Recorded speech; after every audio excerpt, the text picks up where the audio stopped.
guys, welcome back to Onion/Jane. Look who it is. Sparkle. It's Spark. Hello, say hi. She literally loves, like, oh my god, sorry, I have a cold. She literally loves chewing these sequins. So, like, I don't mind them. Okay, so today my mom will be showing you how she cooks beef. Because today's Friday. আসসালামু আলাইকুম সবাইকে। আজকে আমি দেখাবো যে কিভাবে খুব সহজে গরুর মাংস রান্না করা যায় এবং খুব মজাদার হয়। এখানে আমি নিয়ে নিয়েছি পরিমাণ মতো হলুদের গুঁড়া, মরিচের গুঁড়া, জিরার গুঁড়া, ধনিয়ার গুঁড়া। এখানে আমি বাটা মশলা নিয়েছি, গরম মশলা, এখানে হচ্ছে পেঁয়াজ কুচি, এখানে হচ্ছে দারচিনি, এলাচি, আর এখানে আমি পরিমাণ মতো লবণ এবং আদা বাটা দিয়ে দিয়েছি। আজকে দেখাবো খুব সহজে কিভাবে গরুর মাংস আমরা রান্না করতে পারি। তাহলে আসুন দেখতে থাকুন আমাদের রেসিপিটা। তো আমি দিয়ে দিচ্ছি পরিমাণ মতো সয়াবিন তেল। যারা তেল বেশি খায় তারা তেল বেশি দিবে, আমরা তেল একটু কম খাই তাই আমরা তেলটা একটু কম দিব।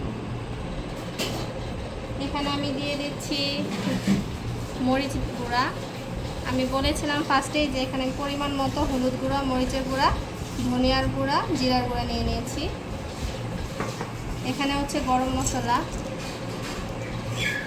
এখানে আমরা দিয়ে দিব পেঁয়াজ কুচি। পেঁয়াজ কুচি গরুর মাংসতে যত বেশি পেঁয়াজ কুচি দেওয়া যাবে গরুর মাংসের স্বাদটা তত বেশি মজা হবে।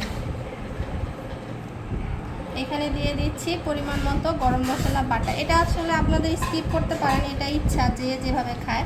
এখন এটা হচ্ছে হাতে মাখানো। হাতে মাখানো গরুর মাংস আসলে অনেক টেস্টি হয়। আমাদের বাসায় হাতে মাখানো, আমার হাতে মাখানো গরুর মাংস সবাই খুব লাইক করে। আপনারাও চাইলে খেয়ে দেখতে পারেন। আর এটা খুবই সহজ একটা পদ্ধতিতে। যারা আপনারা নতুন আছেন, রান্না বান্না নতুন করছেন, তাদের জন্য খুব সহজ। একবার হলো বাসায় খেয়ে দেখবেন। এটাকে আমরা হাত দিয়েই ভালোভাবে মাখাবো। হাত দিয়ে মাখানোর যে একটা টেস্ট, এটা আসলে অন্য কিছু দিয়ে হয় না।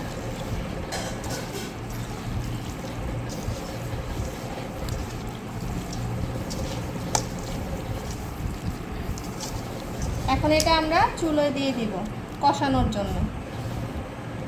এই যে চুলাতে বসিয়ে দিলাম। এখন এটা আমি কষানোর জন্য দিয়ে দিয়েছি, পরে আবার আপনাদেরকে দেখাবো। এই তো আমার গরুর মাংস কষানো হচ্ছে।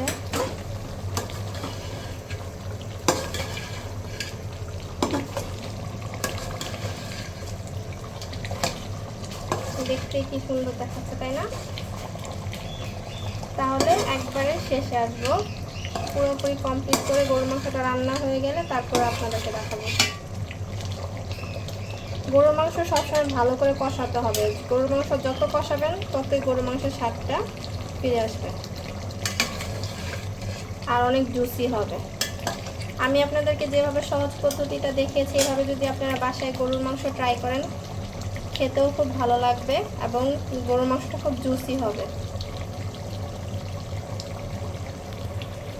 এই তো শেষ আমার গরুর মাংস রান্না করা। আপনারা বাসায় অবশ্যই ট্রাই করে দেখবেন খুব সহজে কিভাবে গরুর মাংস রান্না করা যায় এবং ঝটপটভাবে।